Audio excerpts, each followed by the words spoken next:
Okay, so good day everyone. For today's agenda, what we're going to do is we're going to have a two-part discussion for chapter 3. So chapter 3 is your entropy and your free energy. So now let's look at the list of topics for this particular chapter.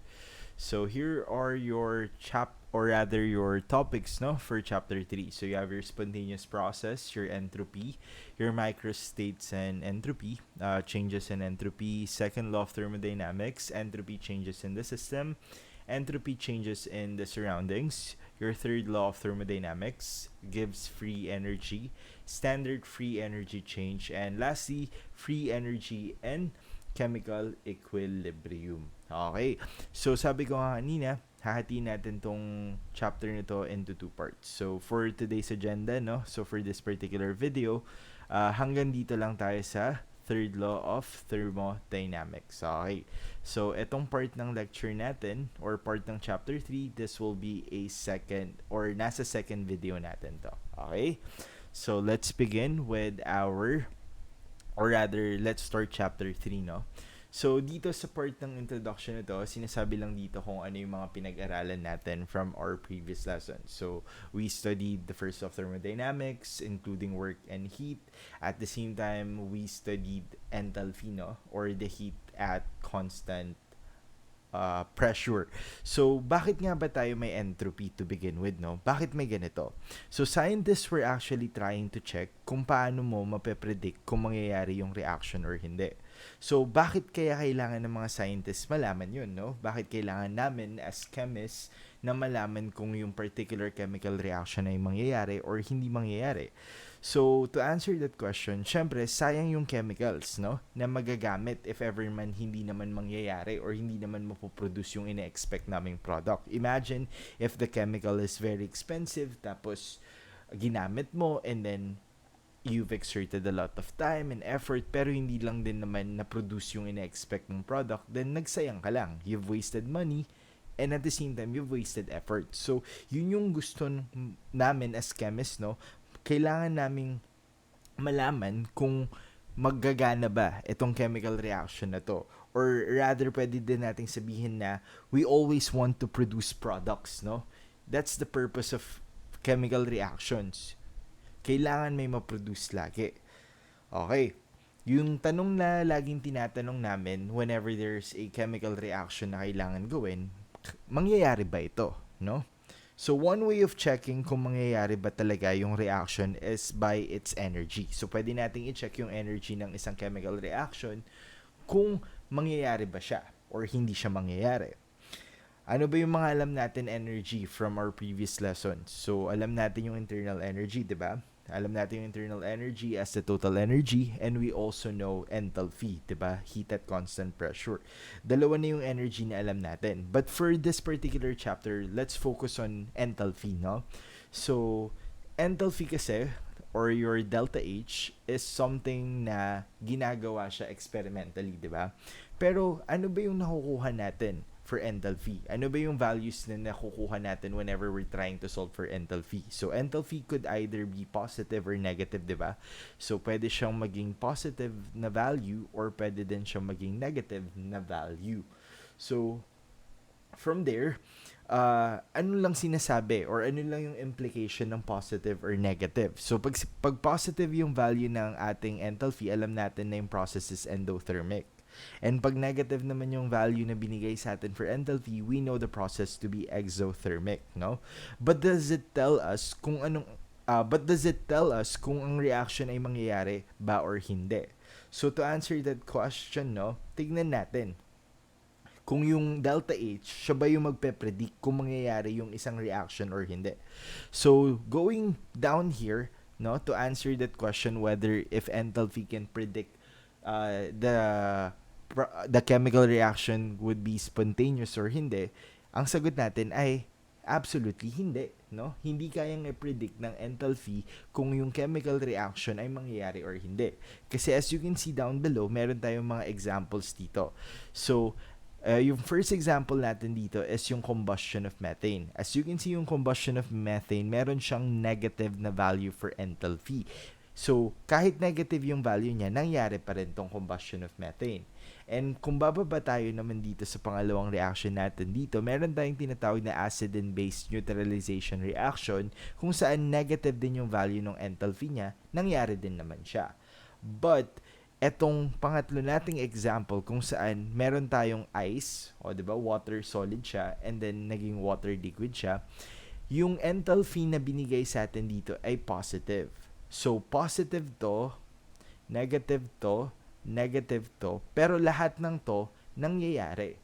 So, technically, students, no, hindi na-identify ng enthalpy whether a particular chemical reaction will occur or will not occur.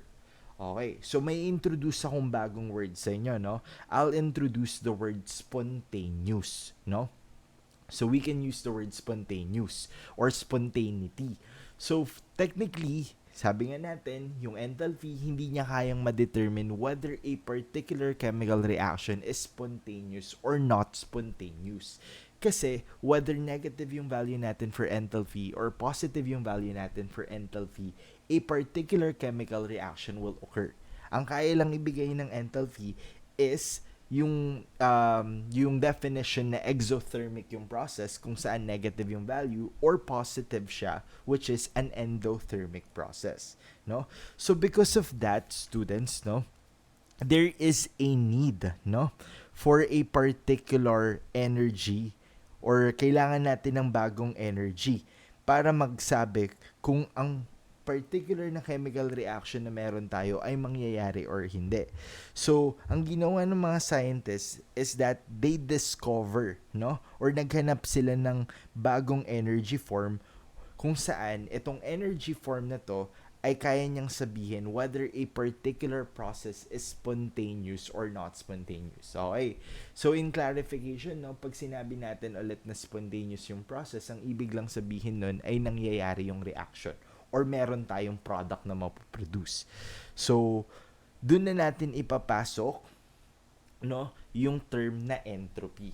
Okay. So, babanggitin na natin yung salitang entropy. So, what is entropy? So, entropy here, no, is often described as a measure of how spread out or dispersed the energy of a system is among the different possible ways that system can contain energy. The greater the dispersal, the greater is the entropy. No? So, bakit nga ba tayo may entropy ulit? No? Ulitin lang natin, bakit ba tayo may entropy? So, the reason why we have entropy because yung enthalpy natin or yung delta H natin, hindi niya kayang sabihin kung yung particular process is spontaneous or non-spontaneous. And sabi nga natin kanina, ano ba yung importansya, sir, no? What is the importance? Why do we need to know whether a particular chemical reaction is spontaneous? And to answer that question, syempre, ayaw lang natin magsayang ng effort, no? For the scientists, ayaw nila magsayang ng effort. Imagine working for something for at least 12 hours, di ba? Tapos, by the end of the 12-hour mark, wala ka namang na-produce na product, diba? Isn't it very disappointing? And at the same time, what if nga yung gagamitin mong chemicals for that particular chemical reaction is expensive, no? Tapos let's say, nag-uumpisa pa lang kayong kumpanya. Maliit pa lang kayong kumpanya, diba? Imagine wasting a lot of money kasi gusto mo lang mag-experiment, diba? Pangit yun. So because of that, nag-introduce or naganap yung mga scientists ng bagong energy form at yun nga yung entropy, no? So, to summarize everything na nakasulat dito, when we say entropy, it is the disorder of the system, no? So, according to entropy kasi, the more you spread out the energy of the system, the more entropic it is. So, parang ihalin tulad natin yung salitang entropy sa salitang disorder. So when we say entropy, magulo.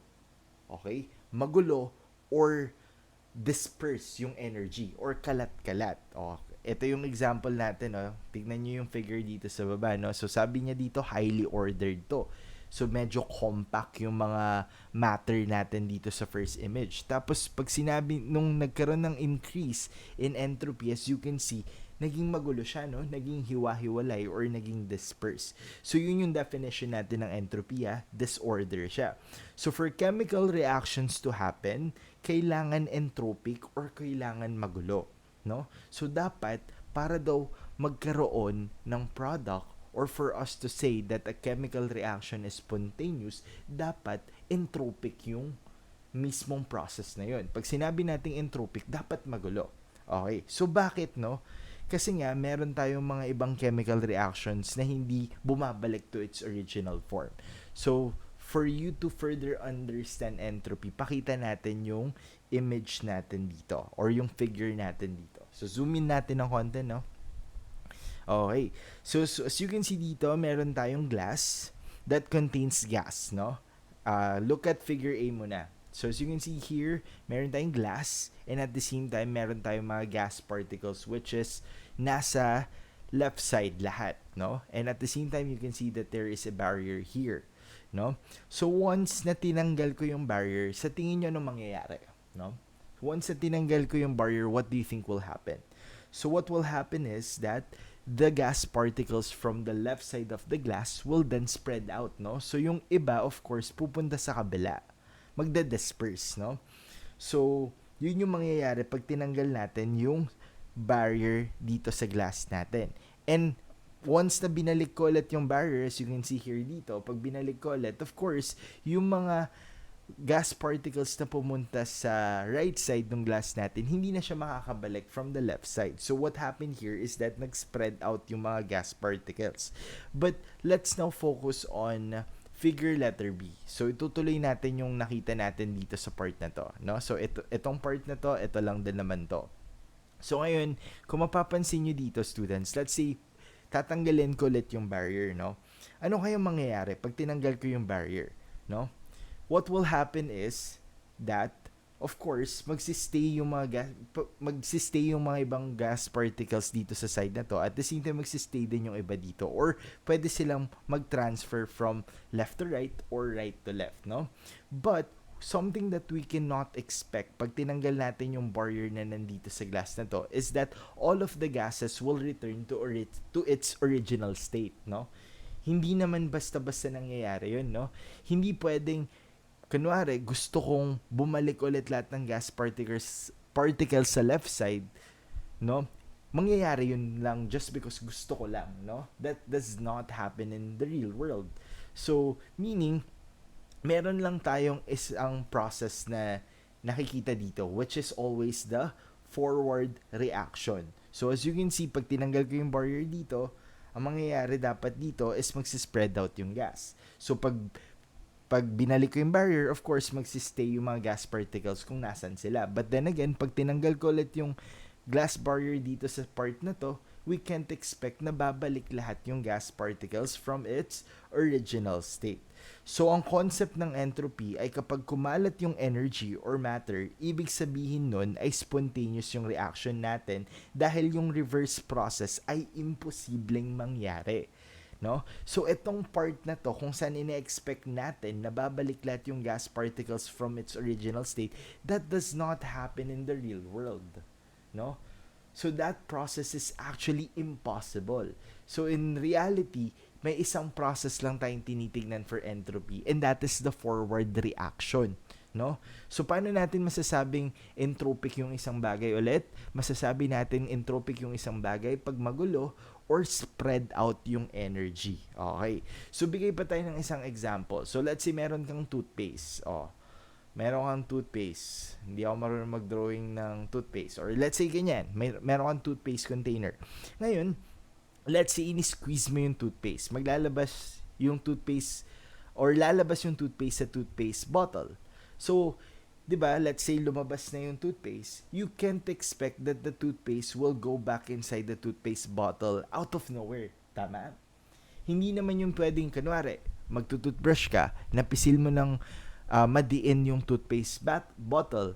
So, ngayon, napasobra yung labas ng toothpaste, tapos syempre ikaw, konti lang naman gagamitin mo. Yung sobrang lumabas, you can't expect that by its own na babalik sa toothpaste bottle.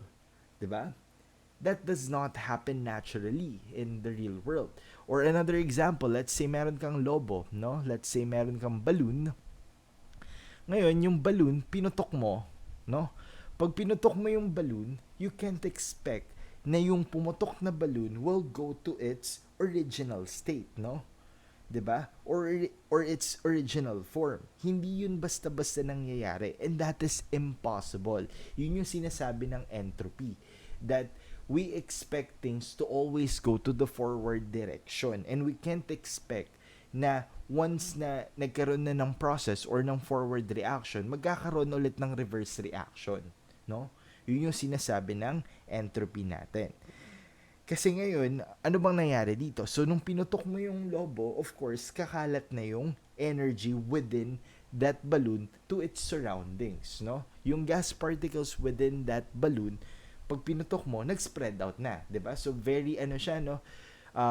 It, what do you call this word?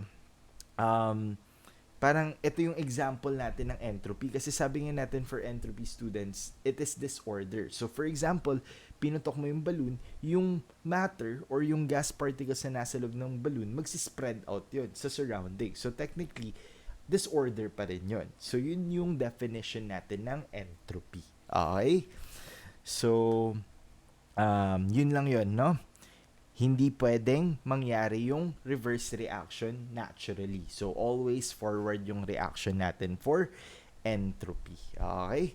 Moving forward, punta tayo dito sa entropy and microstates na part ng lecture natin. So, for delta S, tingnan natin dito, no? For entropy, mas further nating i-define si entropy, no? So, entropy is actually the idea of Boltzmann. So, sino ba tong si Boltzmann, no? Boltzmann is actually a physicist who introduces to us entropy. So, sabi ni Boltzmann, yung disorder daw ng system ay pwede makalculate using this equation. So, sabi natin, entropy is simply disorder. So, sabi ni Boltzmann, we can calculate entropy using this equation, no? Wherein yung S natin is your entropy.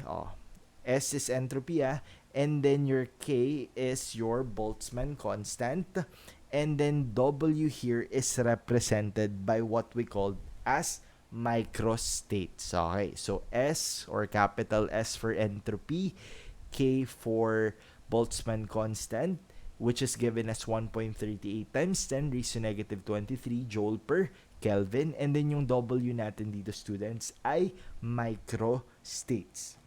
So when we say microstates, no, I know this is the first time you've heard about microstates. So define natin what is microstates. So when we say microstates, it is the particular distribution of the system, no? Kapag mataas yung microstates, kalat-kalat yung system natin, no? Kapag mababa naman, no? Kapag mababa naman yung microstates natin, ibig sabihin masyadong organized yung system natin or masyado siyang confined. Ngayon, pag mas mataas din yung microstates natin, okay, so pag mas mataas yung microstates natin, we expect that the entropy is also positive. So, positive entropy yung in-expect natin pag mataas yung value ng microstates. Kasi nga, yung microstates yung nagde-determine kung gaano kagulo yung system natin.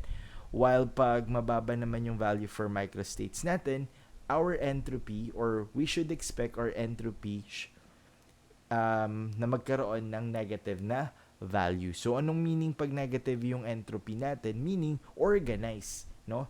Yung ating system, or at the same time, pwede nating sabihin na confined. Meaning, hindi magulo yung system natin. Okay? Moving forward, no? Ano sabi dito? Pag negative yung value daw ng entropy natin, non-spontaneous yung process. So, pag positive yung value ng entropy natin, spontaneous yung process. So, pag sinabi natin spontaneous, ano ulit ibig sabihin nun? Mangyayari yung chemical reaction. So, pag sinabi natin non-spontaneous, hindi mangyayari yung reaction. So, that's the idea of Boltzmann, no? When we say entropy, it is a function of microstate. So, meaning nakadepende yung entropy natin sa value ng microstates, which means that microstate is actually the degree of disorder, or it tells us how energy is dispersed to the surroundings. So kumbaga dito sa formula na to, si microstates yung nagda-determine kung gaano kagulo or gaano kaayos yung energy na meron sa system natin, or kung paano kumalat yung energy sa surroundings, no? Ngayon, mag-move forward tayo, na-discover nila that entropy is actually a state function. Kung maalala nyo yung definition natin ng state function, ang ibig sabihin lang nun is wala siyang pake dun sa process na nangyari. Ang pake niya lang is dun sa initial state at sa final state. So because we discovered that entropy is a state function, we can actually calculate what we call the change in entropy. So instead of entropy, pwede na lang natin makalculate yung change in entropy, which is given as the entropy of the final minus the entropy of the initial. Bali yung entropy ng initial and final entropy ay magkakatalo na lang sa microstate. So same lang din naman to, 'di ba? Given the formula of Boltzmann, we can use this formula or input this formula to our equation. So as you can see, ito na yun, no? Boltzmann constant, natural logarithm of microstates final minus Boltzmann constant, natural logarithm of what's this? Microstates initial. So as you can see dito, no? Ang nag-distinguish na lang from this part of the equation to this part of the equation is yung microstates natin. Yung microstates natin dito is naka-final, while yung microstates natin dito is naka-initial. Ngayon, we can actually further simplify this equation, no? And when we simplify this equation, we will have this formula. So, the change in entropy is equal to the Boltzmann constant, natural logarithm of microstates final over microstates initial. So, anong implication dito? Or ano yung pwede nating ma-deduce from this formula? Something that we can understand from this formula is that if mas mataas yung value ng microstates natin sa numerator, so meaning, pag mas mataas daw yung microstates natin sa numerator kumpara sa microstates natin sa denominator, which is si microstates initial, we expect that the value for entropy is positive, no? Or meaning, mas nag-disperse yung energy. Okay. Ngayon, if the value for the numerator is less than the value of the denominator, meaning mas mataas si microstates initial kesa sa microstates final, ang ibig lang sabihin nun is that hindi naging magulo yung system natin, or pwede nating sabihin na organized siya or confined. So because hindi naging magulo yung system natin or hindi naging kalat-kalat yung energy natin, we can expect that the value that we will get for the entropy here is a negative, no?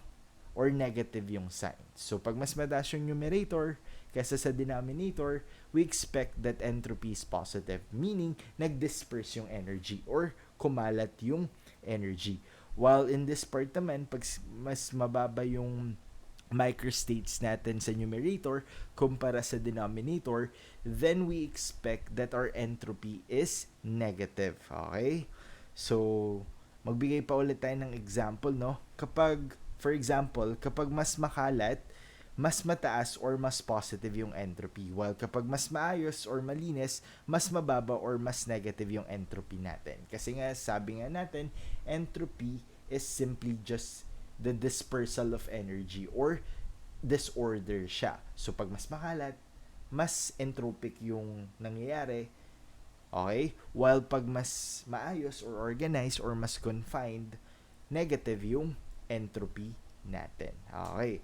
So, one example pa natin na pwedeng gawin is kapag, for example, meron kang baso, tapos nabasag, 'di ba? Hindi mo naman i-expect na yung basong nabasag pag nalaglag mo ay babalik from its original form. Kaya sabi nila, entropy is actually the arrow of time kasi it tells us na one direction lang lahat ng processes natin dito sa mundo, no? Papunta lang lagi sa disorder. So actually, entropy, no? Meron siya, or rather yung concept natin ng entropy, parang nag-a-approve siya, and at the same time, parang nagdi-disapprove din siya sa konsepto ng time traveling, no? So sabi kasi natin for entropy, 'di ba? Everything should always go in a forward reaction or laging papunta sa disorder. So for time traveling daw, naniniwala pa rin naman si entropy na possible ang time traveling. It's just that hindi pwede yung time traveling from the past. Kasi for entropy nga, 'di ba, sabi natin, it should also it should always rather should go to the forward direction. So pwede daw yung time traveling pero dapat papunta lang sa future, no? Hindi pwede yung time traveling papunta sa past.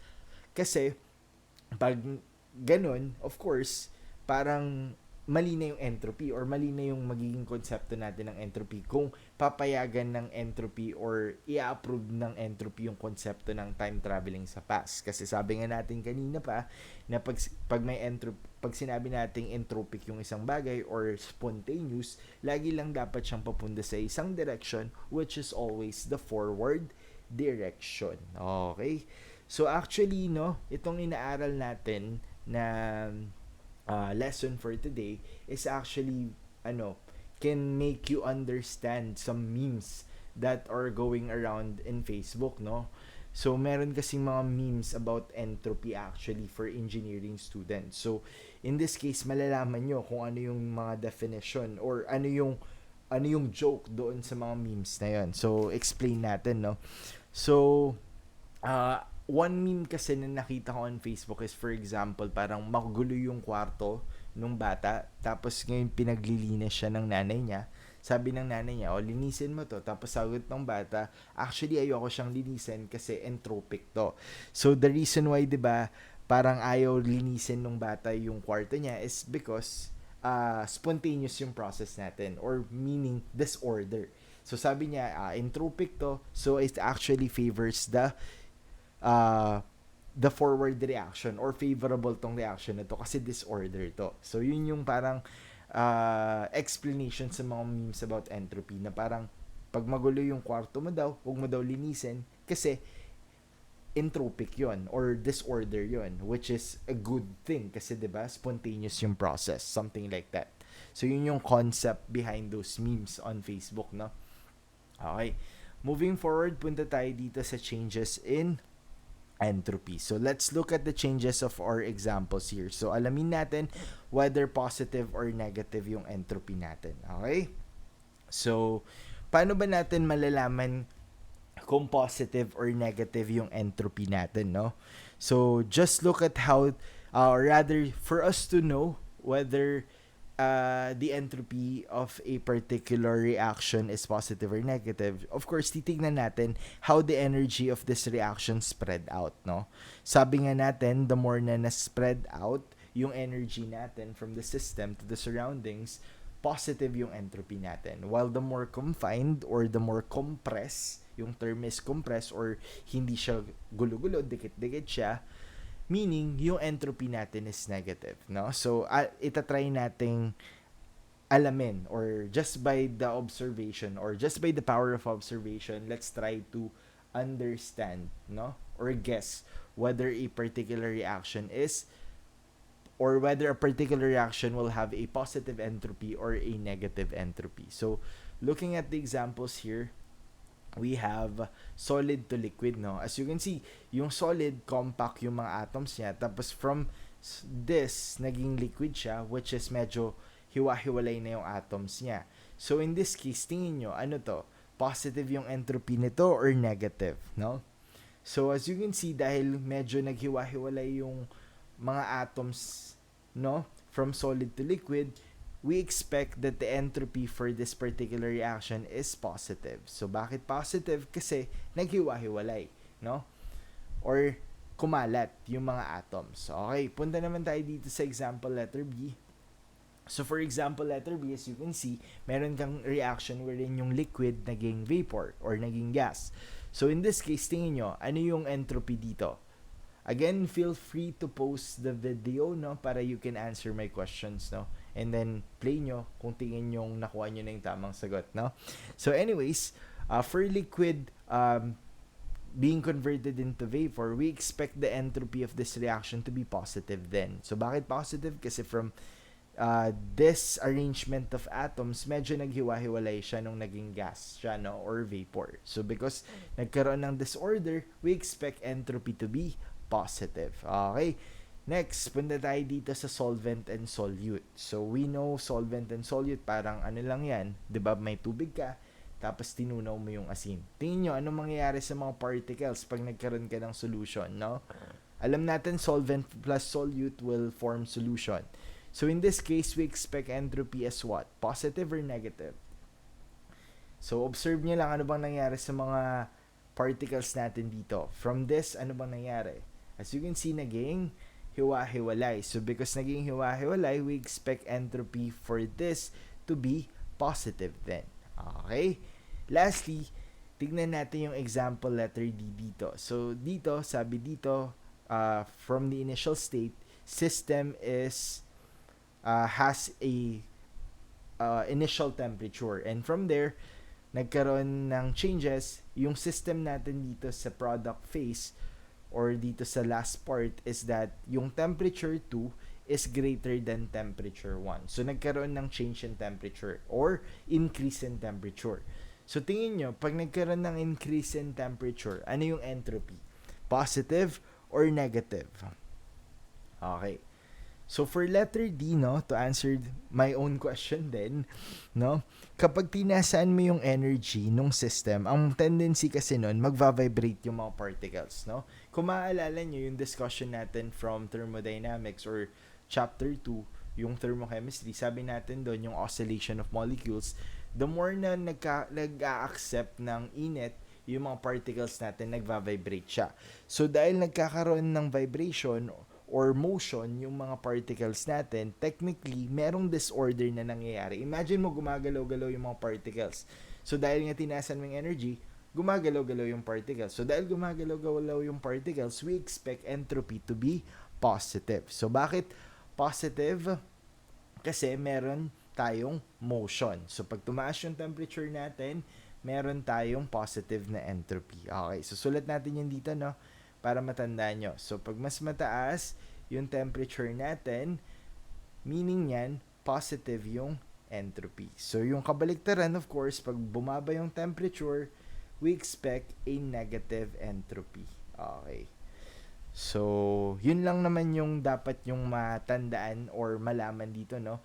Pag naghiwa-hiwala yung mga particles or atoms or kumalat, positive dapat yung entropy. While pag naging organized or nag-compress yung mga particles or atoms natin, we expect that the entropy should be negative. Okay, so one moment lang inom lang ako.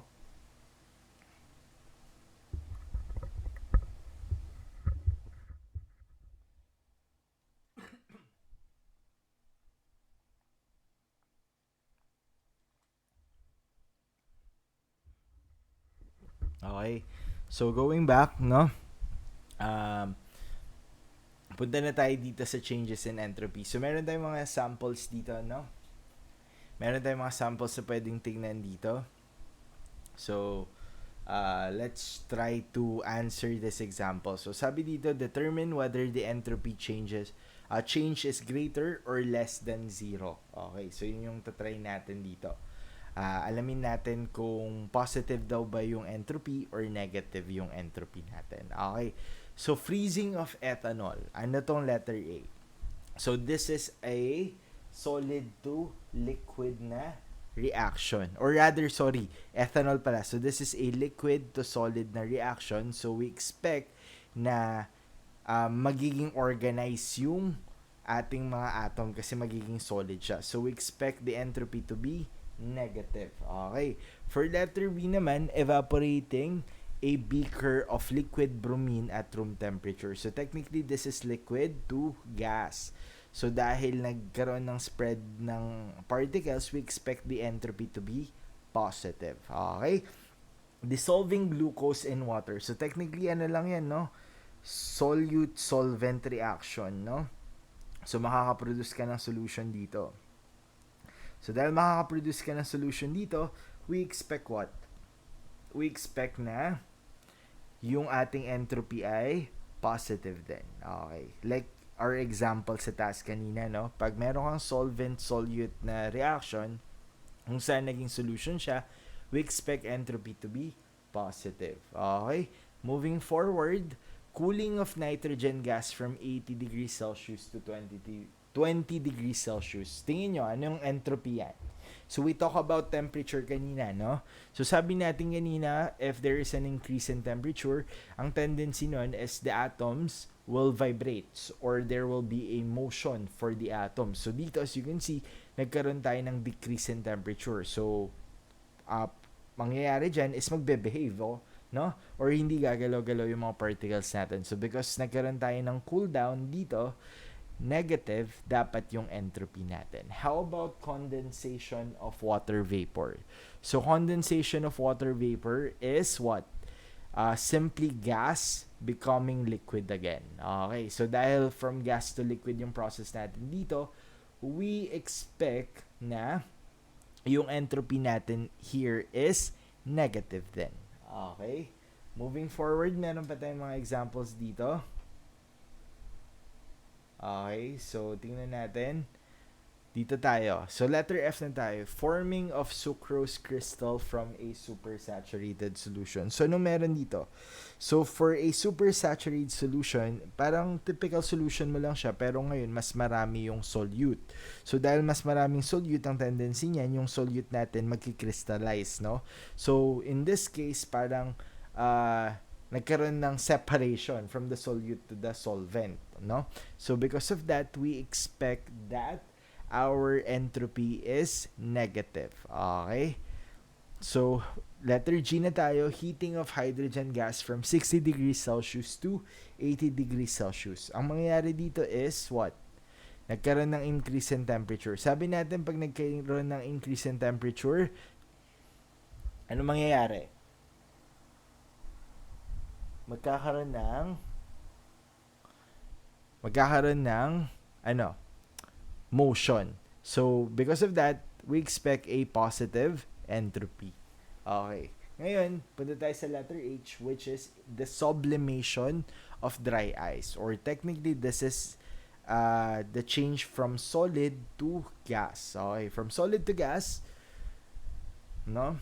Ang process dito, from very compact yung atoms natin, nag-spread out siya kasi nga, di ba, gas, medyo magkakalayo ng particles. We expect entropy to be positive as well. Next, for letter I, you are stacking your books into shelves from being scattered across the room. So technically, no, ang nangyari dito is that nakakalat yung mga libro tas inayos mo daw. So from disorder, nagkaroon ng order.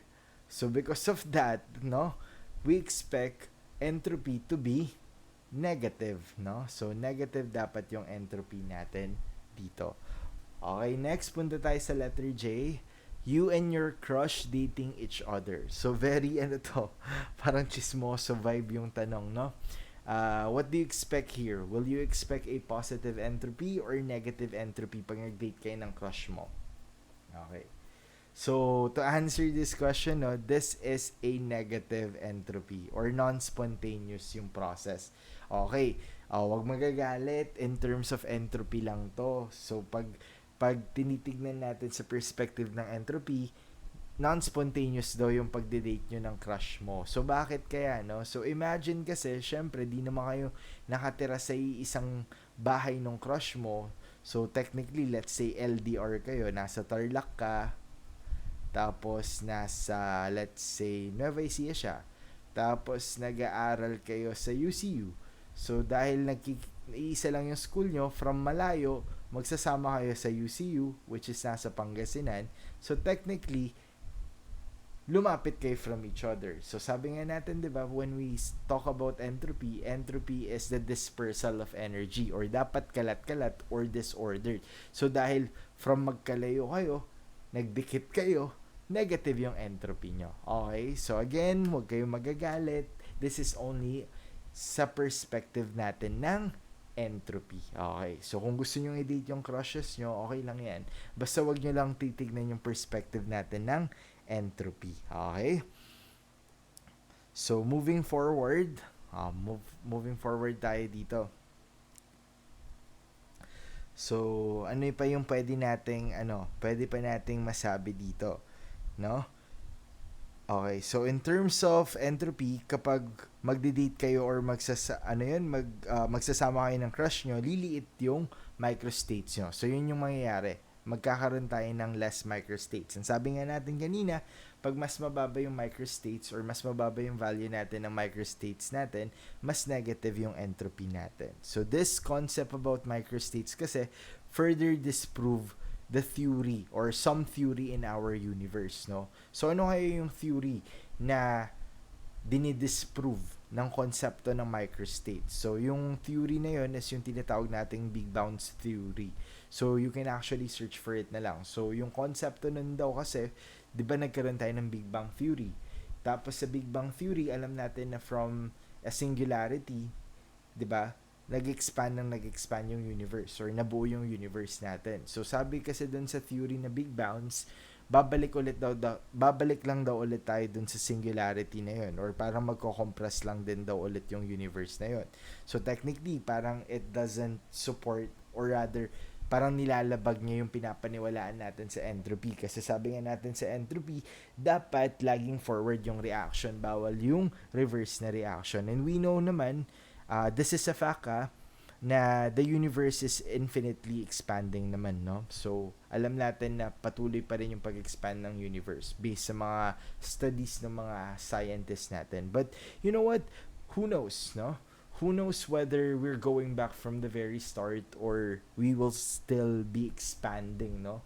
Hindi natin alam. By the time na malalaman na natin yung sagot whether the Big Bang's theory is correct or hindi, probably patay na tayo nun, no? Mamamatay na tayo nun. Okay? So, 'di ba? Who knows pa rin. Okay. So, overall, no, ito yung knowledge natin na pwede gamitin in a day-to-day basis, no? Pag sinabi nating disorder yung isang bagay, spontaneous yung process. Pag sinabi nating organize yung isang bagay, non-spontaneous yung process natin. So, pag mas mataas daw yung value natin ng microstates, mas positive yung entropy. While pag mas mababa yung microstates natin, negative yung ina-expect nating value for entropy. So, yun lang naman yung mga few things na tatandaan nyo with regards to entropy, no? So, yun lang naman. Okay, so for delta S, okay, so for entropy, rather, to be positive, 'di ba dapat kalat-kalat yung particle. So, meaning, pag negative siya, ibig sabihin nun, hindi kalat-kalat yung particle natin or organized siya. Pero students, no, kahit na kanina pa natin sinasabi na gusto natin laging spontaneous yung process, possible pa rin naman na maging negative pa rin yung value natin for entropy. Kasi kanina pa natin ina-emphasize na dapat positive yung entropy, which is para masabi nating spontaneous yung process or magkakaroon dapat ng forward reaction. But technically, students, no, it is not impossible for us to get a negative value for entropy. Ang nalalaman kasi natin pag negative yung value ng entropy natin ay non-spontaneous yung isang bagay or hindi mangyayari. But actually, possible pa rin siya, no? So, paano pag ganun naman, no? You might be wondering, sir, paano pag negative yung entropy? Is there a way ba po, sir, para maging positive siya? To answer that question, meron, no? Meron tayong pwedeng gawin. So, in order for a negative entropy to be positive, kailangan meron tayong intervention na mangyayari or dapat merong intervention na magaganap, no?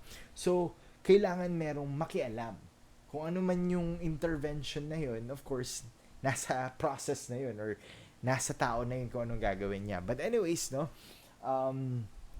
again, pwedeng magkaroon tayo ng negative value for entropy, but we can actually turn it around din naman para magkaroon ulit tayo ng positive na value for entropy. Kaya nga lang, dapat merong intervention na mangyari. So, magbigay ulit tayo ng example. So, gamitin na lang nating example yung sa letter I, no? So, sabi dito kasi, you're stacking your books into shelves from being scattered across the room. So, technically, no, negative yung entropy dyan. Kasi nga inorganize mo siya. So for example, kapag nag-aayos ka ng libro, hindi naman babalik yun, 'di ba, from its original states nang sila-sila lang, no? Okay. So, pero pag kumilos ka, wherein kung saan nag-intervene ka kasi, magiging negative yung entropy nun. So, imagine mo, kalat-kalat yung mga libro sa sahig, positive yung entropy nun. Ngayon, dahil nakialam ka, bida-bida ka, nag-ayos ka, magiging negative yung entropy ng mga libro kasi nga, inorganize mo.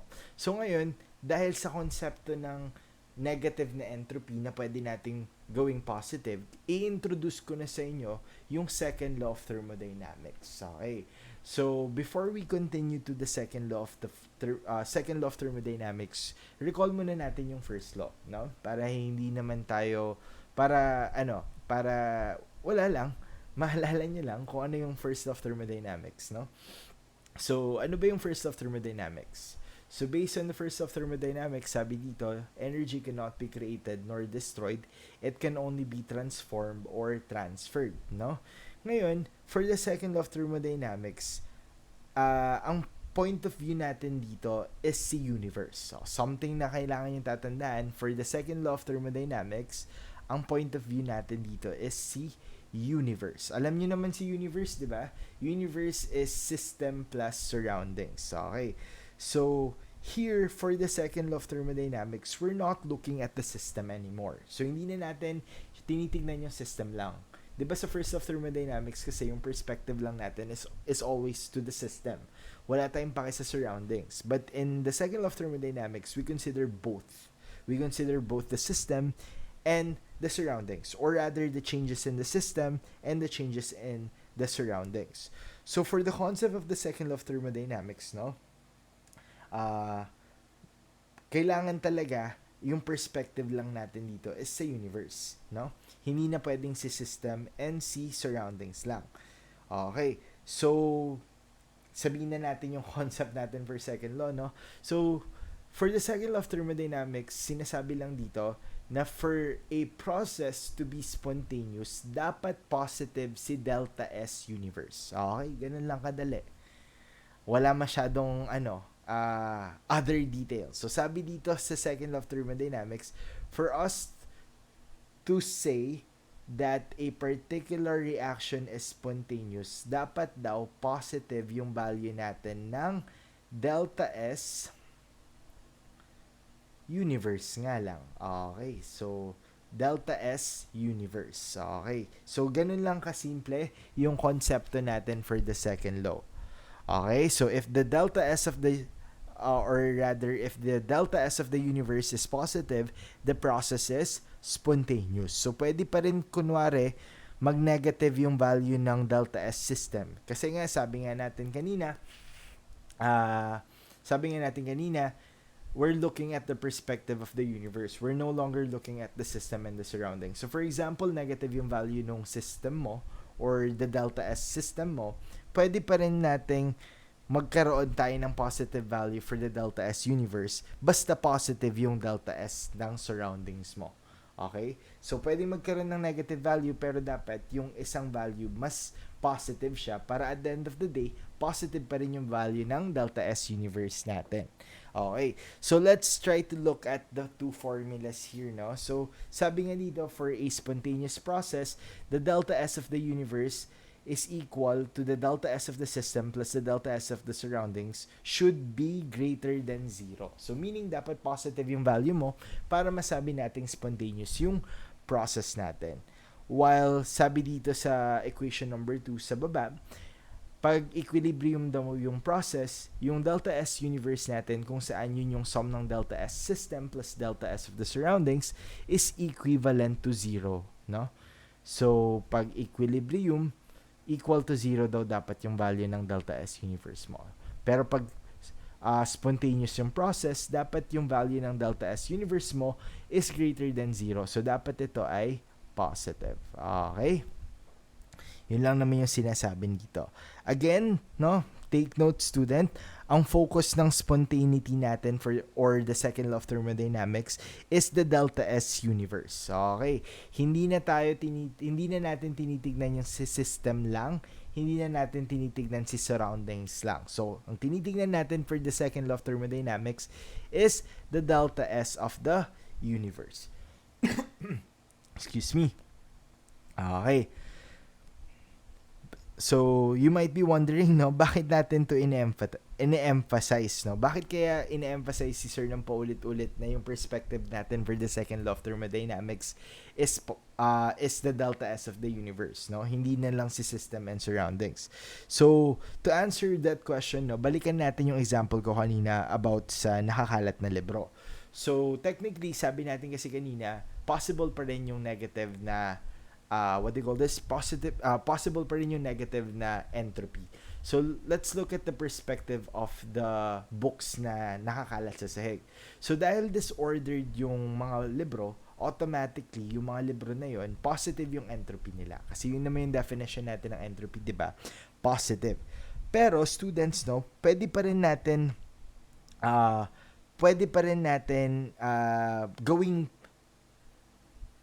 positive yung value ng entropy if ever man ibabalik natin or i-organize yung mga libro natin. So, let's say kasi i-organize na natin yung mga libro, no?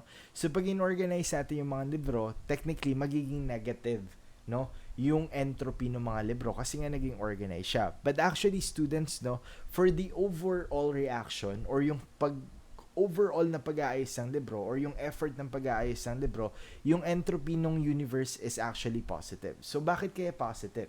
So, sa perspective kasi nga ng libro students, no, negative yung entropy niya kasi nga ino-organize mo siya. But technically, student, ikaw naman, as a person na nag-aayos ng libro,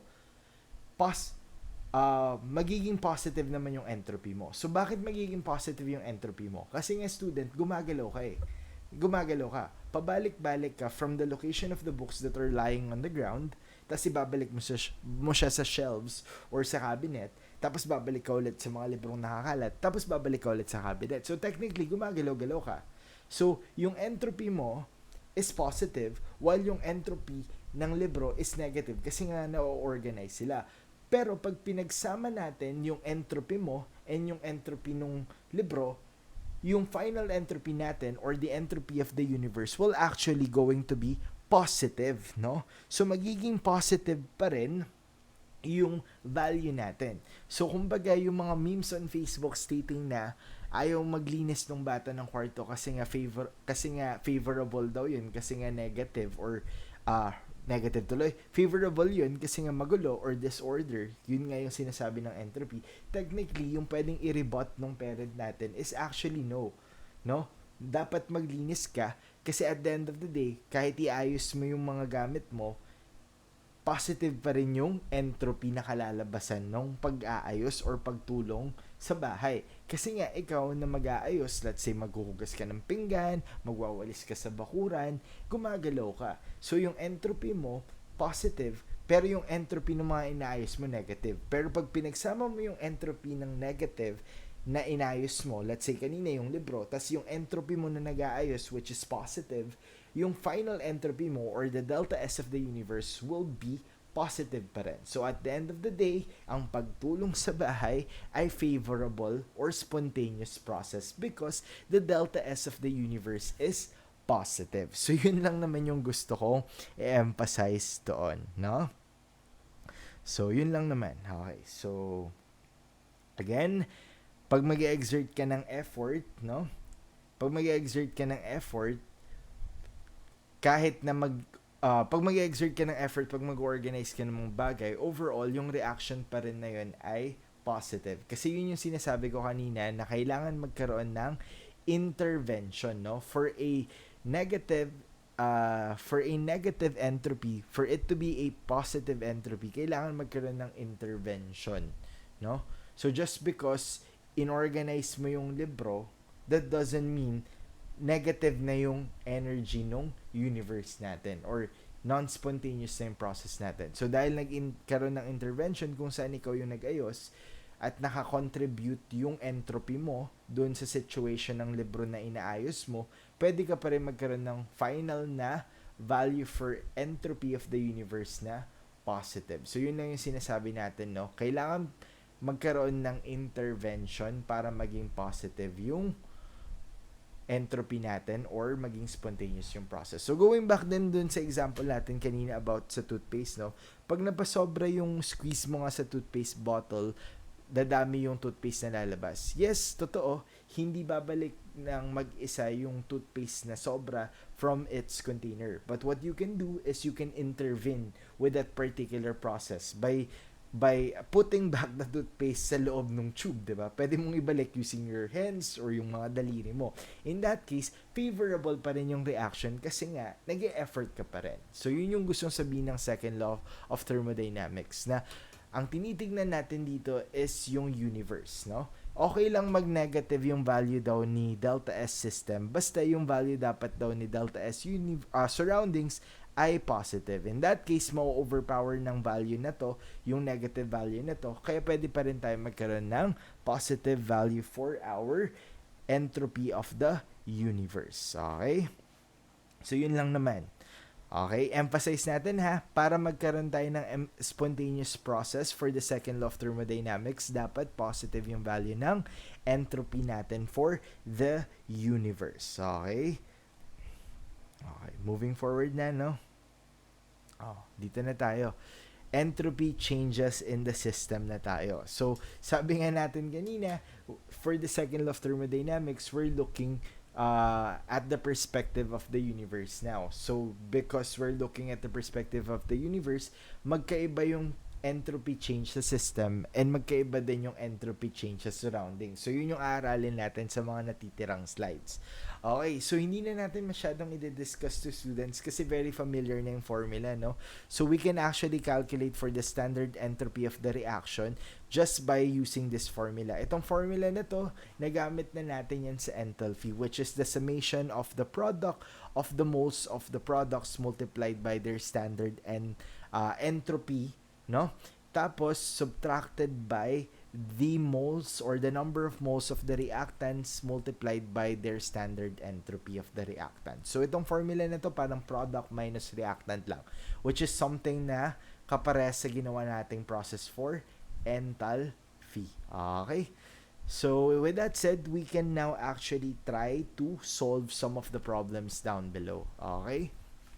So, gagamitin lang natin yung formula natin sa taas. Okay, so sabi dito, calculate the standard entropy change for the following reaction at 25 degrees Celsius. Okay, so before we start calculating, students, no, let's summarize everything that we have learned.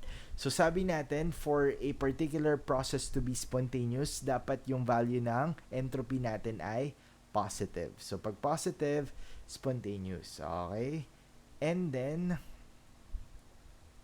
pag yung entropy natin or yung value for entropy natin is negative, ang process is non-spontaneous. Okay. So, yung calculation na gagawin natin sa mga susunod na problem ay for the entropy change of the system. So, for the system lang muna to. Okay? So, let's answer this one, no? Calculate daw natin yung delta S of the reaction niya. Okay? So, product minus reactant lang, no? Start na tayo dito sa calcium oxide. So, for calcium oxide, meron siyang 1 mole. Tapos, you might be wondering, no? Saan natin makukuha, sir, yung standard entropy ng product or yung standard entropy ng reactants? Okay, for us to get the value of those, dyan papasok ulit si thermodynamic data, no? Naalala nyo naman to from enthalpy din, ginamit natin to for calculation. So, yung first natin nga na column dito is actually for the standard enthalpy of formation. So, that is for enthalpy. So, yung gagamitin natin, student, is yung nasa pangatlong column, which is the standard entropy. Okay. So, yung pangatlong column na yung titignan natin. So, same process lang naman sa ginawa natin from enthalpy, no?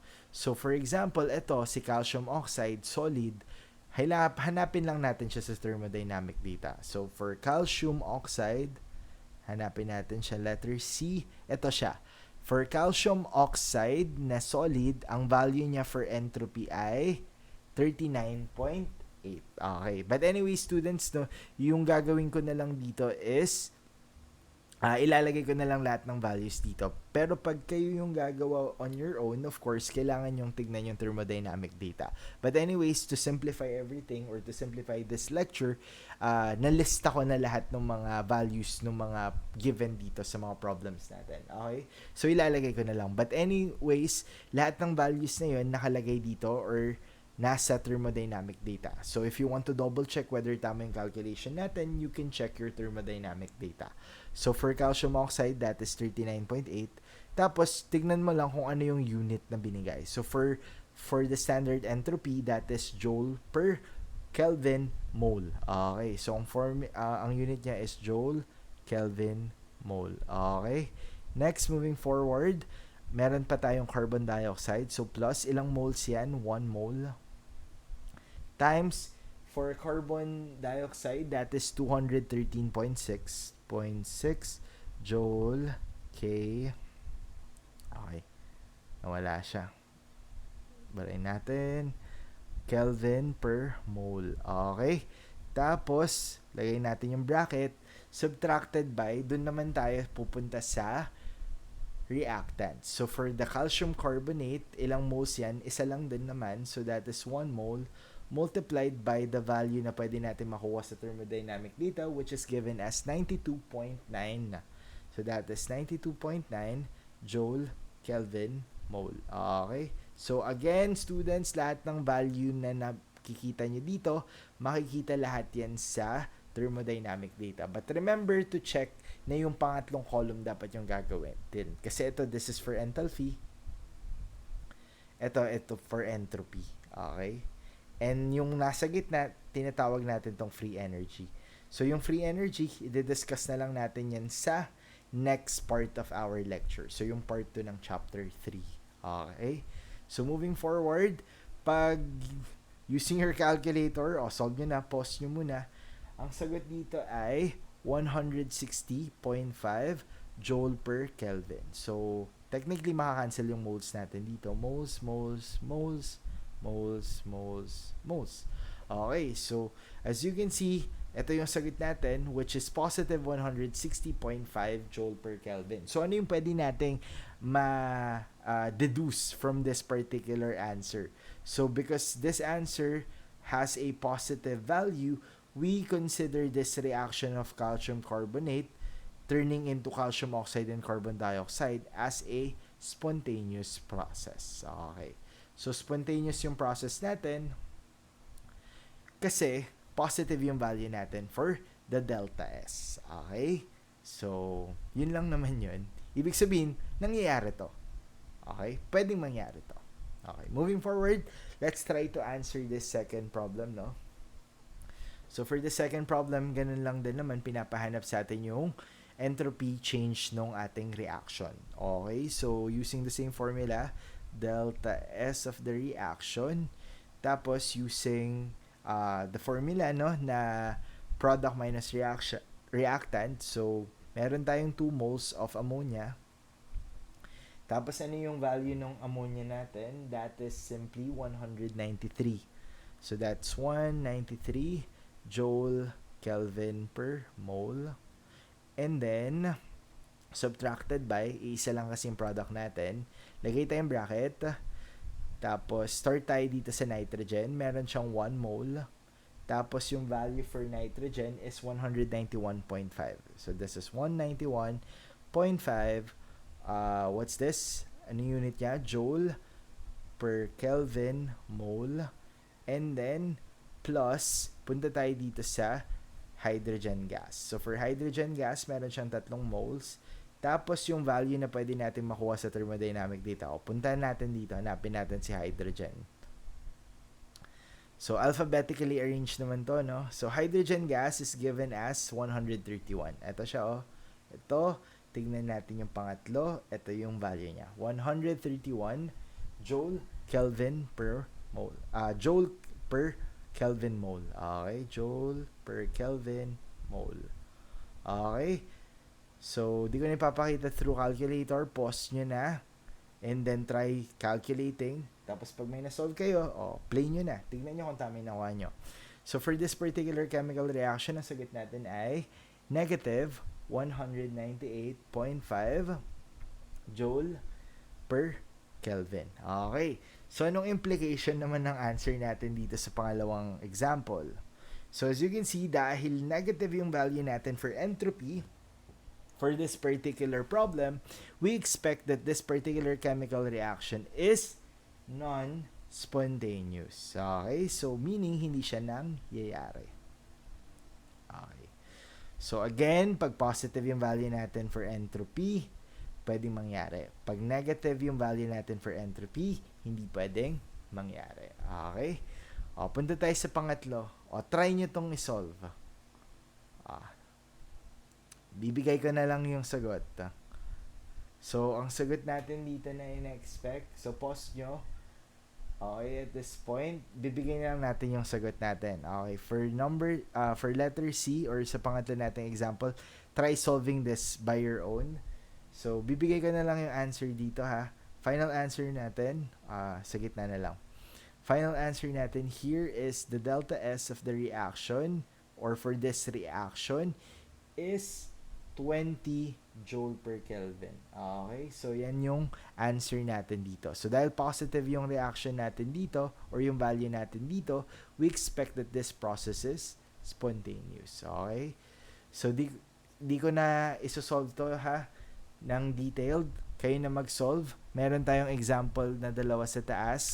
Gayahin nyo lang yung ginawa natin, which is using this formula lang din naman. So, summation of the product of the moles of the product times their standard entropy minus the summation of the product of the moles of the reactants multiplied by the entropy or the standard entropy of the reactant. So, very easy lang. Product minus reactant lang. Okay. So, basta dapat ito yung sagot nyo, no? Okay. Moving forward. Punta na tayo dito. Okay. So, ano yung pwede nating, no?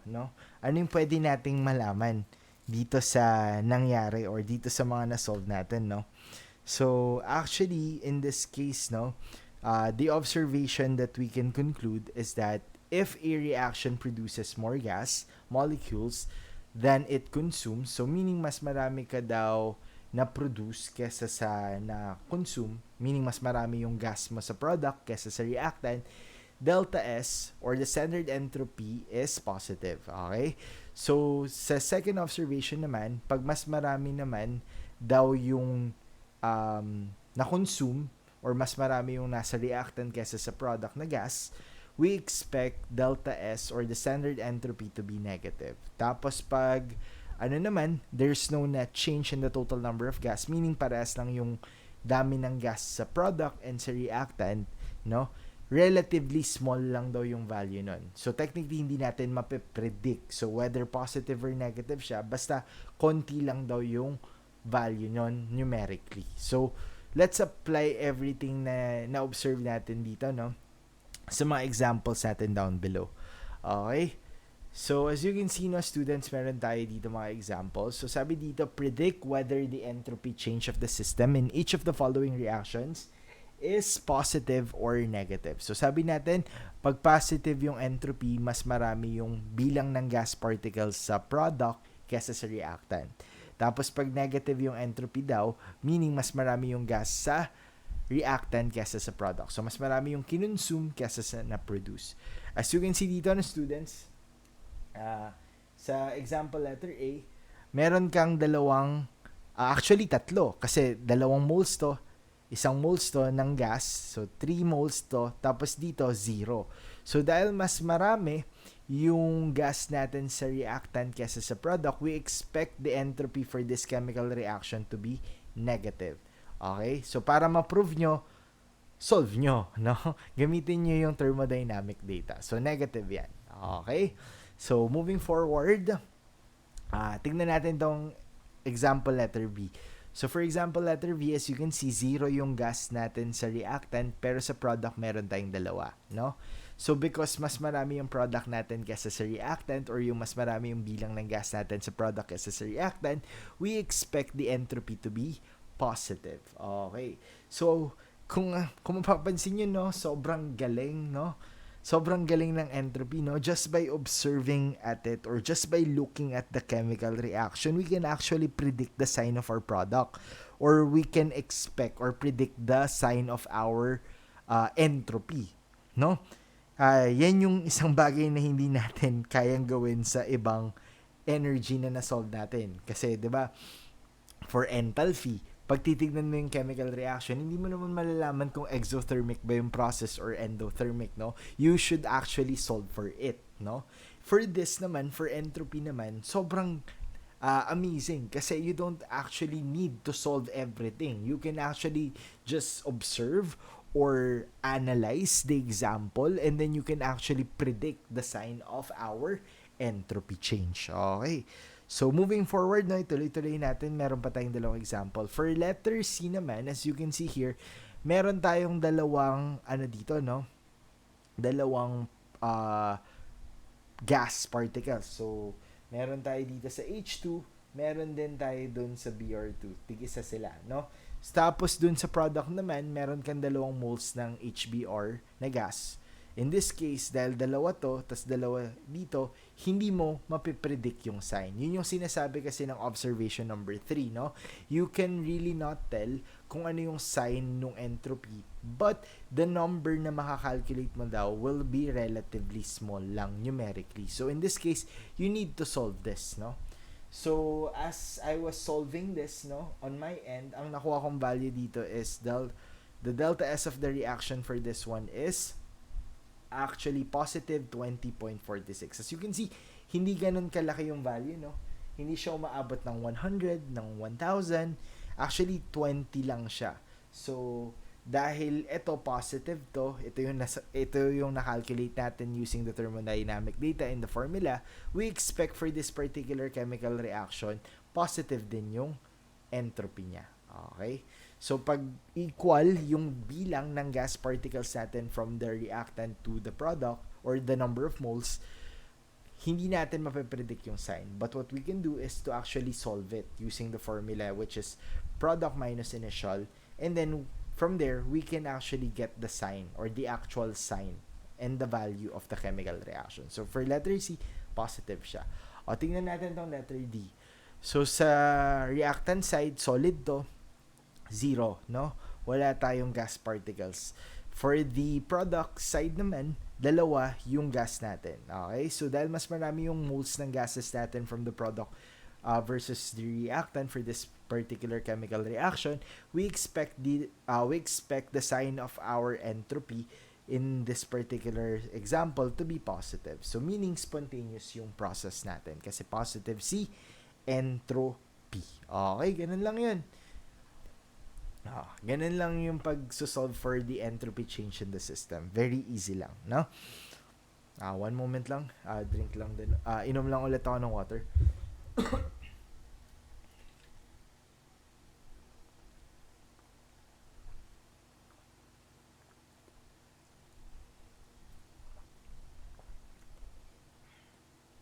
Okay. Moving forward na tayo, no? Punta naman tayo sa entropy changes in the surroundings.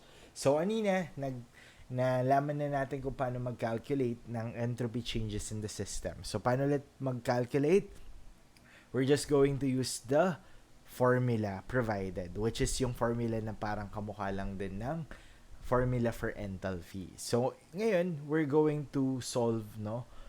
Or understand kung paano mag-solve ng changes in the surroundings. So, remember ulit bakit natin ito ginagawa. Kasi for the second law of thermodynamics students, ano yung perspective natin? The perspective is on the universe na, no? Or rather, at the universe.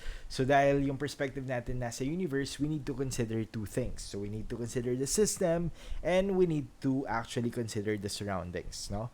Kung maalala nyo sa thermochemistry or nung chapter 2, for the internal energy or the delta U, we don't look at the surroundings kasi, 'di ba? No? Hindi natin pinapansin si surroundings.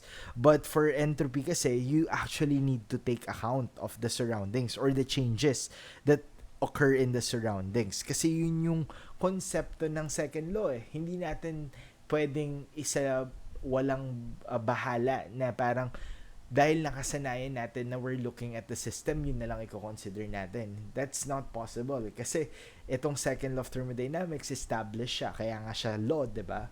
Meaning napatunayan na siya. Which is, yun nga lang, medyo ma-effort siya. Kasi you're considering two things, which is the changes in the system and the changes in the surroundings para mahanap mo yung mismong value for the changes in the entropy of the universe. Okay? So, ngayon, ang sinasabi ko lang dito, wala tayong choice, no? Kahit mahirap, kahit maraming kino-consider, wala tayong magagawa. Kasi, yun nga yung gusto ng second law of thermodynamics, yung entropy ng universe. But anyways, let's look at the figure dito for this particular slide. So, zoomin natin ng konti, no? So, ano mapapansin nyo, no? Ano yung mapapansin nyo dito sa ating figure dito? Something that you can observe from this figure is that yung uh, yung parang palitan natin. So, magtanong muna tayo. So, paano ba nata-transfer yung energy ng system to the surroundings? Kasi, actually, yun yung pinapakita dito sa figure na to. Meron kang system, which is parang itong container na to, tas meron kang surroundings, which is, of course, yung nasa labas ng container. But anyways, as I was saying, no, ano ba yung common way to transfer energy? So, from what we have learned, the most common way to transfer energy is through heat, no? So, yun yung common method of distributing energy from the system to the surrounding, which is heat transfer. So, kung ano yung heat na nawala sa system, of course, mapupunta yun sa surroundings, di ba? And then, pag for example, yung surroundings nagbigay ng heat kay system, ang mangyayari kay surroundings, lalamig siya. Okay? So, pag si system yung nagbigay ng heat kay surroundings, lalamig si system, pero iinit si surroundings. So, yun yung relationship talaga ni system and surroundings, no? Kung ano yung nawala sa isa, gain nung kabila. Kung ano yung gain nung kabila, nawala sa isa. Vice versa. Ganun lang, no? Ngayon, from the previous lecture natin kanina, no, about increasing temperature, sabi natin na when we increase the temperature of a particular system, tumataas yung value natin for entropy. So, alam natin yan kanina that when we increase the temperature of our system, we expect a positive entropy. Yan yung sabi natin kanina nung nagde-discuss tayo about entropy. Ibig sabihin nun, when the system gives heat to the surroundings, tumataas yung entropy ng surroundings. So, for example nga, si system yung nagbigay ng heat kay surroundings, so dahil tumaas yung temperature ni surroundings, magpa-positive yung heat niya. Okay? Bakit heat? Magpa-positive yung entropy niya. Kasi nga, tumaas yung temperature ni surroundings. Pero pag nagbigay naman si surroundings ng heat kay system, meaning nagbawas siya ng temperature, we expect that the entropy of the surroundings to be negative. Okay? So, yun lang naman. From there, no, from there, scientists actually came up with a new formula or a new way of understanding what is or how to calculate the changes of the entropy for the surroundings. So, ito yung na-calculate nating formula. Ito hindi pa to naka-derivative, no? So, as you can see, pag dinerivative natin to, ito yung final formula. As you can see here, bago tayo mag-focus dito sa formula natin sa baba, intindihin muna natin yung equation dito. So, ang equation natin dito is negative heat of the system, no? So, bakit negative? Kasi nga, ang tinitingnan nating perspective for the changes in the entropy of the surroundings ay si system yung nagbigay ng heat kay surroundings. So, dahil nagbigay ng heat si system kay surroundings, we expect that the heat of the system to be negative. Okay? Kasi nga, nagbawas siya ng heat. So, that is the reason why negative yung heat natin dito. And at the same time, yung temperature natin dito is na-explain na natin kanina na may relationship yung temperature sa heat. So, pag nagbawas ng heat, bababa yung temperature, negative yung entropy. So, pag nagtumanggap tayo ng heat, tataas yung temperature, positive yung entropy. And from what we have learned, no, from our previous lesson, madalas yung mga chemical experiments or yung mga experiments natin na nangyayari sa laboratory or sa surroundings natin ay under a constant pressure. So, Ngayon, going back to what we have learned from chapter 2 or thermochemistry, heat at constant pressure is actually your enthalpy lang din naman. So we can actually substitute this figure or this part of the equation into enthalpy. So technically, pag dinerivative mo na lang din yan, ito na yung final formula natin. So itong formula na to is the formula for the entropy of the surroundings. Okay? So hindi natin gagamitin yung formula natin for the entropy of the system. Okay? Dito, ito yung gagamitin nating formula. For entropy of the surroundings, ang formula natin is the delta S of the surroundings is equal to the negative delta H of the system or the entropy of the enthalpy of the system over temperature. So yan yung formula natin, no. Negative enthalpy of the system over temperature. Okay. Ngayon, para mas mapadali yung buhay natin, yung example natin sa baba, tinype ko na lahat ng sagot. Okay? So, ito yung binigay sa ating question, no? Given the procedure, so ang gagawin lang natin dito, students, no, i-apply natin yung formula na na-derive sa taas. Okay? So, we're going to calculate the entropy changes in the surroundings using the formula above. So, ito yung question. Given the procedure, calculate the delta S of the universe of the synthesis of ammonia and ask whether the reaction is spontaneous at 25 degrees Celsius. So, in this particular example, pinapahanap sa atin yung entropy of the universe and dapat daw ma-interpret natin kung yung entropy ba ng reaction na to or yung synthesis ng ammonia is a spontaneous process or a non-spontaneous process. So, paano natin ulit masasabi kung spontaneous yung process? Pag positive yung value natin ng entropy and pag non-spontaneous yung process, dapat negative yung value natin for entropy. Okay? So, as you can see dito, binigay na yung delta S of the system. So, no need na nating i-calculate yung delta S of the system or the entropy changes in the system. But anyways, pag hindi binigay, gamitin natin yung formula kanina na ginagamit natin sa entropy change for the system. But anyways, binigay na to. Binigay na, oh. So, negative 199 joule per Kelvin mole yun. Ngayon, ang nawawala sa atin is yung the delta S of the surroundings. So, using the formula, anong formula natin sa taas? Delta or negative delta H of the system or enthalpy of the system over temperature. So, as you can see, may negative sign dito. Tapos, binigay na rin yung enthalpy sa atin. Yung enthalpy natin is negative 92.6. Okay, so you can see, negative 92.6 times 1,000, okay, joule per mole. Bakit tayo nag-multiply ng 1,000? Kasi itong value na to or itong unit na to ng delta H of the system is actually naka-kilojoule per mole.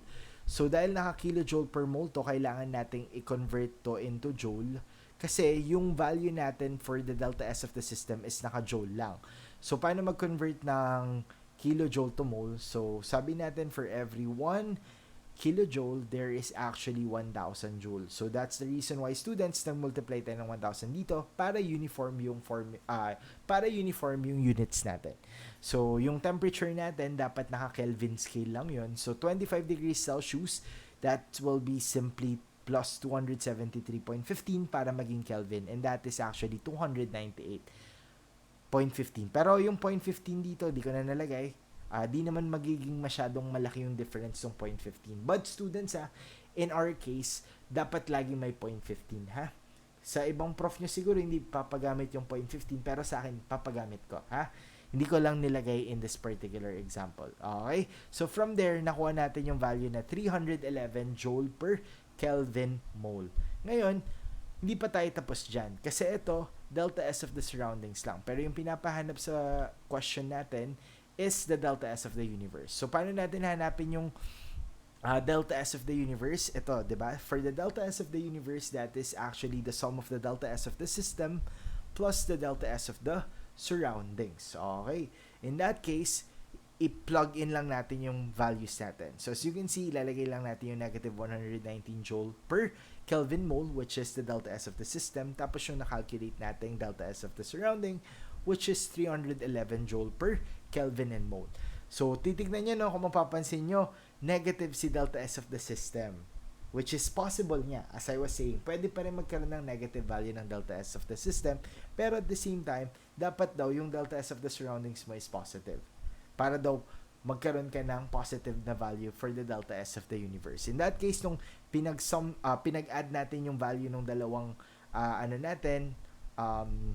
entropy natin, we actually get a positive value which is 112 joule per Kelvin and mole.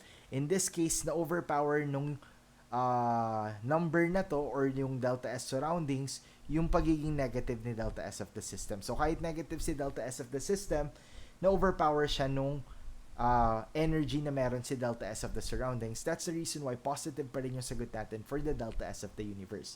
So dahil positive yung value natin for the delta S of the universe, this process is actually a spontaneous process. Meaning, etong synthesis ng ammonia is actually possible to happen. Okay?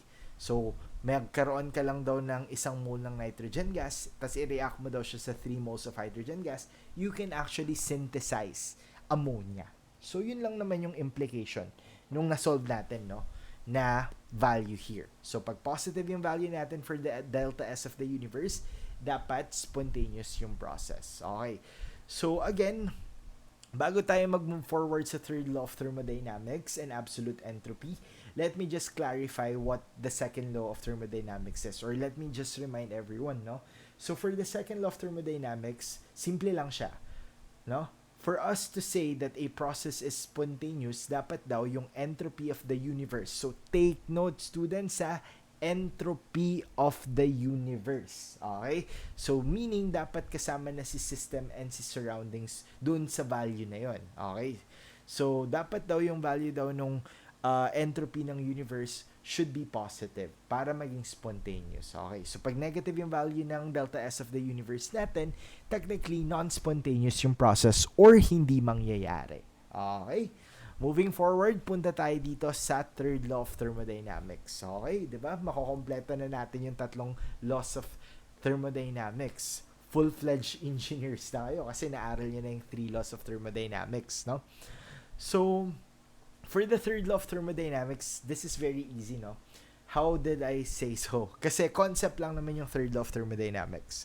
So, what is the third law of thermodynamics? So, based on this slide, sabi dito, the third law of thermodynamics is simply the entropy of a perfect crystalline substance is zero at the absolute zero of temperature. Excuse me po. Anong ibig sabihin yan, sir, no? Binasa natin, tas di natin naiintindihan, no? To simplify what the third law of thermodynamics is all about, ang ibig sabihin lang yan daw is zero daw yung entropy natin if we have a perfect crystalline solid at a low temperature. So, for example, meron ka daw perfect crystalline na solid. Tapos, yung perfect crystalline solid na yon is nasa low temperature. Yung value daw ng entropy nun is zero. Okay? So, anong importance nito, no? Bakit kaya may ganito, no? Bakit ito lang yung third law of thermodynamics? What is special about the third law of thermodynamics compared to the two laws na nauna? So, you may be wondering siguro, no, paano na-solve yung standard entropy? Okay, so, etong standard entropy na to, tapos itong mga values na nandito, paano kaya to na-solve? You might be wondering. Kasi alam natin from our previous lecture kung paano na-solve tong standard enthalpy of formation, di ba? Alam natin kung paano na-solve yan. Sabi kasi natin, for the standard enthalpy of formation, nag-set tayo ng mga zero reference, di ba? Sabi natin, yung mga scientists before, nag-set sila ng zero reference kung saan yung mga chemicals natin na nasa elemental form, zero yung value nila. So, ano ba yung mga example ng mga, natin, no? Ano yung example natin ng mga chemicals or elements na nasa elemental form? So, for example, si oxygen gas, diba? Si oxygen gas, dahil nasa elemental form siya, zero siya. Si hydrogen gas din, no?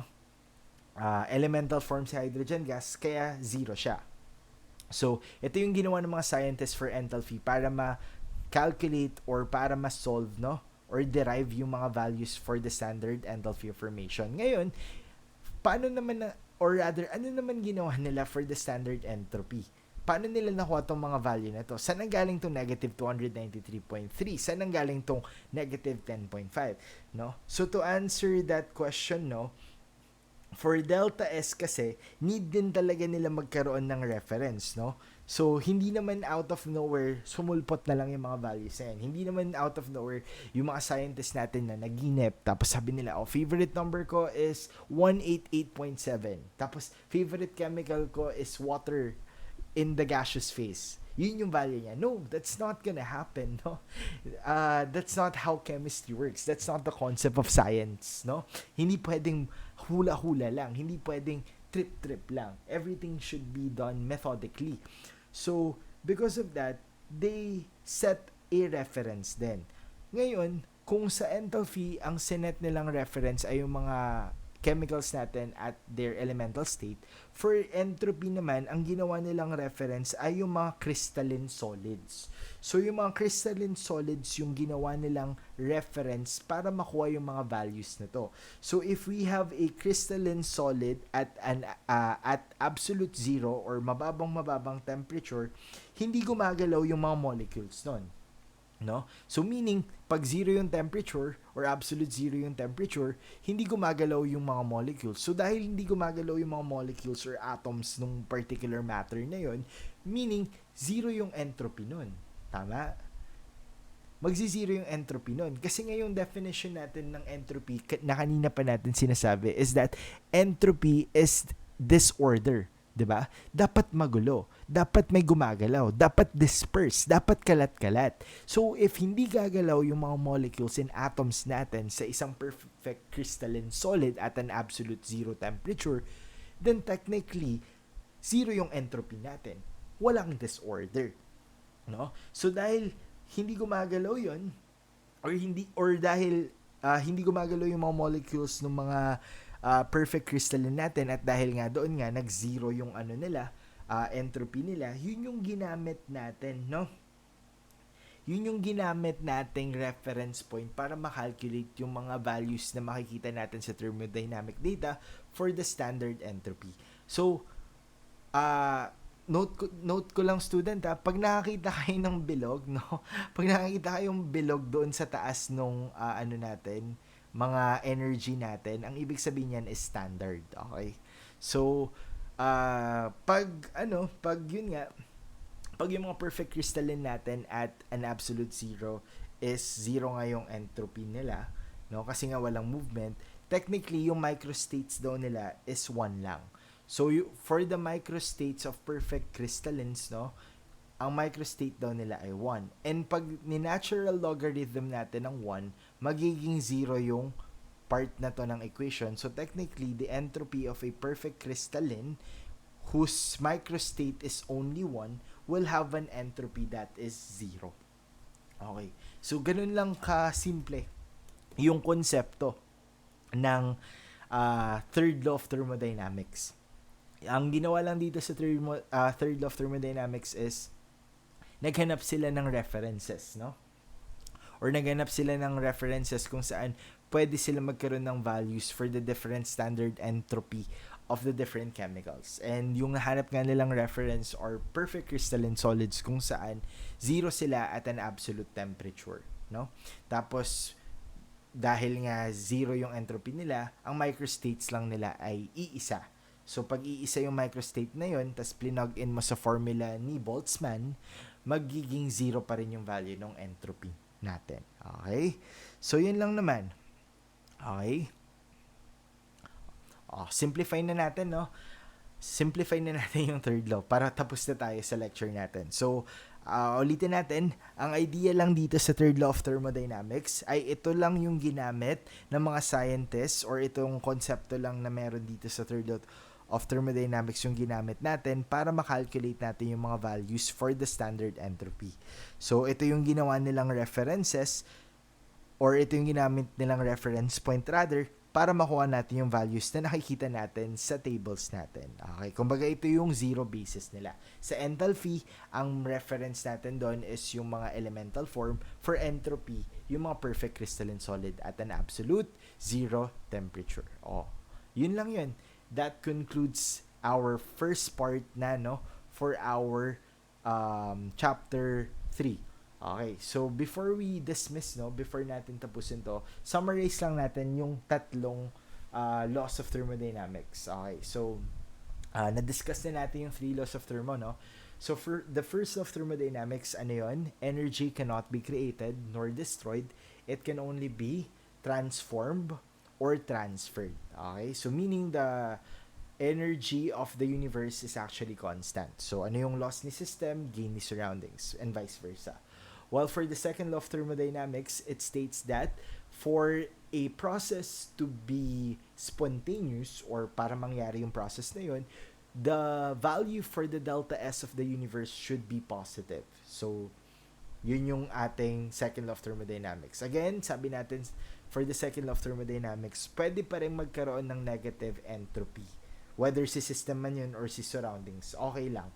Basta, dapat yung isang value, dapat positive yon. So, madalas kasi, pwedeng negative yung value ng delta S system natin, pero positive si delta S of the surrounding. So, dahil positive si delta S of the surrounding, at kaya niyang lamangan yung pagiging negative ni delta S of the system, we can actually expect a positive answer pa rin sa delta S of the universe. And lastly, for the third law of thermodynamics, sabi nga dito, the entropy of a perfect crystalline substance is zero at the absolute zero of temperature. So yung konsepto for the third law of thermodynamics is ginamit lang natin ito para makuha natin yung values or yung mga datas natin na makikita natin dito sa thermodynamic data under the standard entropy.